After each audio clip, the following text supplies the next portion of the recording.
हम लोगों ने एक सपना देखा है कि इस बिहार को एक विकसित बिहार कैसे बनाएं, और यह सपना सिर्फ मेरा और आपका सपना नहीं है। यह जो सपना है वो हर बिहारी का है जो इस जन्मभूमि पे जन्म लिया है और अपना कर्म भूमि बनाया है। आज यही धरती एक वक्त था, एक समय था जब इस धरती को हमारे सम्राट अशोक और चंद्रगुप्त मौर्य जैसे लोगों ने इस धरती को स्वर्ण धरती बनाया था, स्वर्णिम धरती बनाया था। और आज मैं आप लोगों के साथ ये बताना चाहता हूं कि आज मैं फिर से वही स्वर्णिम धरती को वापस लाना चाहता हूं। इसी के लिए ये जन आशीर्वाद संवाद निकाला गया है।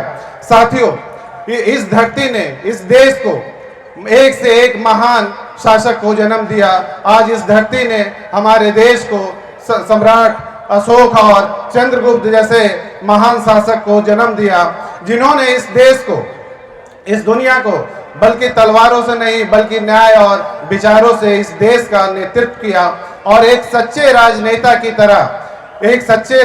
की तरह लोगों के दिलों में एक अमिट छाप छोड़ी। और मैं ऐसा मानता हूं और मैं ऐसा बोलता हूं कि आज हमारे देश को भी एक ऐसे ही नेतृत्व की जरूरत है जो तलवार की बजाय कलम से और संघर्ष की बजाय अपने विचारों से इस देश का और इस समाज का नेतृत्व करे। साथियों, मैं जैसा कि आप सभी को बताना चाहता हूं कि आखिर ये जन आशीर्वाद संवाद यात्रा क्यों शुरू करना पड़ा और इस जन आशीर्वाद संवाद का यात्रा करने का मकसद क्या है। मैं आप लोगों को बताना चाहता हूं, यह जन आशीर्वाद जो यात्रा है यह सिर्फ एक मंच नहीं है बल्कि आप लोगों की एक आवाज है, ताकि आने वाले समय में इस बिहार को एक विकसित राज्य कैसे बनाए और आने वाले समय में इस बिहार को एक आत्मनिर्भर बिहार कैसे बनाए और आने वाले समय में इस बिहार को एक मजबूत बिहार कैसे बनाए। साथियों, मैं आप लोगों को बताना चाहता हूं कि यह जो जन आशीर्वाद संवाद है यह एक मिशन है।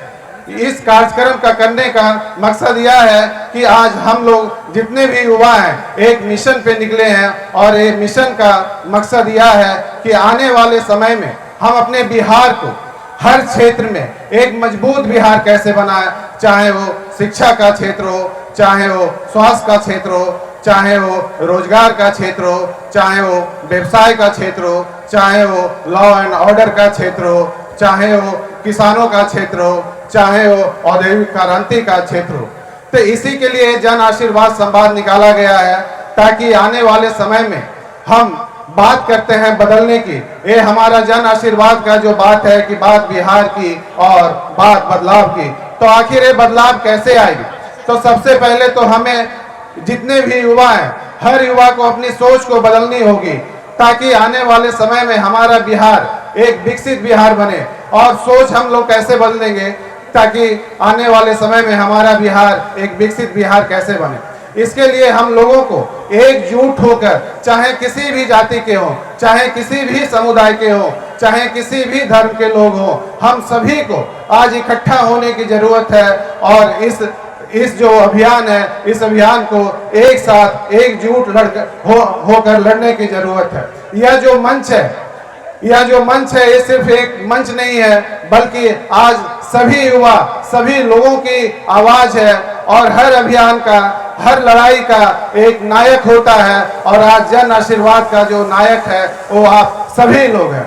साथियों, इस लड़ाई में आप सभी को साथ देने की जरूरत है। ये इतनी लंबी लड़ाई है और इतनी बड़ी लड़ाई है क्योंकि आप लोगों के साथ के बिना यह लड़ाई संभव नहीं है। आप लोगों के आशीर्वाद के बिना यह लड़ाई नहीं संभव है। तो मैं चाहता हूं कि इस लड़ाई में आप लोग हमारा साथ दें और आप अपना आशीर्वाद दें।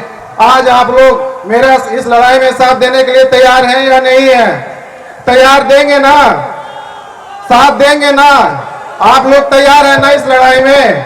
हाँ, तो साथियों, आज सच में बिहार में एक बदलाव की जरूरत है। साथियों, जब एक वक्त था जब सम्राट अशोक का जब शासन था तो उनके शासन में किसी को डराया नहीं जाता था। उनके शासन में किसी को बांटा नहीं जाता था। उनके शासन में किसी को विकास से दूर नहीं रखा जाता था। उनके शासन में किसी के अधिकारों से दरकिनार नहीं किया जाता था। उनका जो शासन था वो समानता और न्याय पे आधारित था। लेकिन आज का शासन और आज का शासक क्या कर रहा है वो आप लोगों को भली भांति पता है। आखिर आज हमारे साथ ऐसा व्यवहार क्यों? आज इस राज के सत्ता में बैठे लोग हमें बांटने की कोशिश कर रहे हैं ताकि हम संगठित ना हो सके। हमें जातियों के आधार पर तोड़ा जा रहा है। हमें सामाजिक और आर्थिक रूप से कमजोर किया जा रहा है। हमें विकास से दूर रखा जा रहा है। हमें हमारे अधिकारों को छीना जा रहा है ताकि हम राजनीतिक से दूर रखें। लेकिन साथियों, यह अब और नहीं चलेगा और हम अब अपना हक लेकर रहेंगे। साथियों, यह समय है बदलाव का। साथियों, यह समय है बदलाव का, यह समय है बिहार का विकास का। और यह राजनीति बदलनी चाहिए, यह सत्ता बदलनी चाहिए और यह बिहार बदलना चाहिए और यह आपका विकास भी बदलना चाहिए। साथियों, यह बदलाव तभी संभव होगा जब हम यहाँ राजनीतिक को बदलेंगे और जब हम यहाँ सत्ता के लोगों को बदलोगे। साथियों, यह लड़ाई सिर्फ आपके भविष्य की लड़ाई नहीं है। यह लड़ाई आपके भविष्य के साथ साथ आपके विकास की लड़ाई है, आपके बिहार की लड़ाई है और आपके बदलाव की लड़ाई है। साथियों, यह लड़ाई तब भी संभव हो पाएगा जब हम हर जाति के लोग एक साथ यहाँ एकजुट होकर लड़ाई करेंगे और एकजुट कर लोगों को सोच की बदलेंगे। साथियों, यही धरती है जब सम्राट अशोक ने पूरे भारत को, पूरे देश को बदल कर रखा था। आज वही सम्राट अशोक के सोच के साथ और वही जगदेव बाबू का जो सोच था कि जितने हम लोग शोषित लोग हैं, जितने हम लोग 90% लोग हैं, आज लड़ाई जो हम बोल रहे हैं कि वही 90% शोषित लोग हैं, चाहे किसी भी जाति के लोग हैं, चाहे वो कुशवाहा लोग हैं, चाहे पिछड़े लोग हैं, चाहे वो दलित लोग हैं, चाहे अल्पसंख्यक लोग हैं, ये सभी को हम लोगों को एकजुट होने की जरूरत है। तभी इस लड़ाई को हम अंजाम तक ले जा सकते हैं, तभी हम बिहार को बदल सकते हैं। साथियों, इसके लिए हम सभी को अपने साथ एकजुट होकर लड़ने की जरूरत है। और मैं आप लोगों को विश्वास दिलाता हूं कि आने वाले समय में बिहार जो है एक विकसित बिहार जरूर बनेगा। सभी साथियों मेरे से पूछते हैं कि आखिर ऐसा क्या हो गया? आप एक बिजनेसमैन हैं, गुजरात में आप 20 साल से काम कर रहे थे, फिर आपको बिहार में काम करने की जरूरत क्या पड़ गई? तो मैं यही बोलता हूं कि जो सोसाइटी और जो बिहार के इस धरती के जन्मभूमि ने मुझे दिया है, उसको मैं चाहता हूं कि इस बिहार को एक स्वर्णिम बिहार फिर से बनाऊं और इस बिहार को एक विकसित बिहार जरूर बनाऊं। तो ये जन आशीर्वाद का शुरुआत करने का उद्देश्य क्या है? इसके उद्देश्य क्या है और ये आखिर हमें शुरुआत करने की जरूरत क्या पड़ी? तो इसका जन आशीर्वाद संवाद का उद्देश्य यही है कि आने वाले समय में, पहला उद्देश्य यह है कि आने वाले समय में जितनी हमारी आबादी है उस आबादी को उतनी हिस्सेदारी कैसे मिले। और दूसरा उद्देश्य ये है कि आने वाले समय में बिहार को एक विकसित राज्य कैसे बनाए। और तीसरा उद्देश्य हमारा ये है कि यहाँ पे शिक्षा का एक अच्छी व्यवस्था कैसे हो। और चौथा उद्देश्य यह है कि यहाँ पे हर घर में एक सुनिश्चित रोजगार कैसे मिले, चाहे वो सरकारी नौकरी हो, चाहे वो प्राइवेट नौकरी हो। और हमारा पांचवा उद्देश्य है कि यहाँ के बिहार के नागरिक को, हर नागरिक को एक इलाज की अच्छी व्यवस्था होनी चाहिए। और मेरा छठा उद्देश्य है कि यहाँ हर नागरिक को सुरक्षा मिलना चाहिए। क्योंकि आप लोगों ने देखा होगा कि जिस जंगल राज को डराकर हमारे नीतीश बाबू ने 2005 में सरकार बनाए थे कि अगर बिहार को बदलना है, अगर आप लोगों को सुरक्षा महसूस करना है तो ये बिहार को बदलने की जरूरत है। तो लालू जी का डर दिखा के नीतीश जी ने 2005 में बिहार को बदले थे। आज वही 2024 में वही फिर से जंगल राज आ गया। आज कोई भी इंसान यहाँ पे सुरक्षित महसूस नहीं करता है। आज हम अगर बात करें खासकर कुशवाहा समाज की, जब भी मैं सुबह में उठता हूँ तो हर रोज मुझे कोई ना कोई मैसेज मिलता है कि आज इस कुशवाहा के भाई की हत्या कर दी गई, आज उस कुशवाहा भाई की हत्या कर दी गई, आज इस गरीबों की हत्या कर दी गई। लेकिन इसका कुछ भी परिणाम नहीं होता है और खासकर कुशवाहा को मुख्य रूप से इसको टारगेट किया गया है।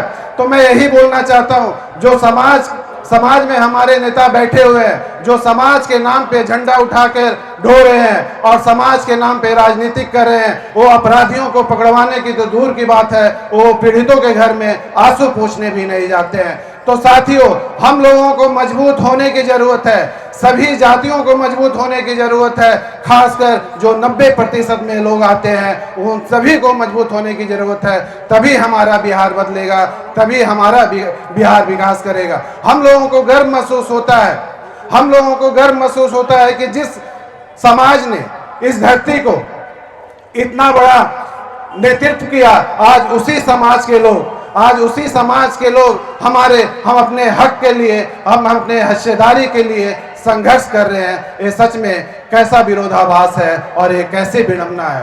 साथियों, हमारे ही समाज के लोगों ने ये पूरे बिहार ही नहीं, मगध ही नहीं, बल्कि पूरे देश, दुनिया, अखंड भारत पे शासन किए हैं। और उनके सम्राट अशोक के बाद ना तो उनके पहले ऐसा कोई शासन पैदा हुआ है, ना तो उनके बाद कोई ऐसा शासक पैदा हुआ है। लेकिन आज हम लोग कहीं ना कहीं बिखर गए हैं, कहीं ना कहीं हम लोगों में आज फूट हो गई है, कहीं ना कहीं हम लोग भटक गए हैं अपने रास्ते से।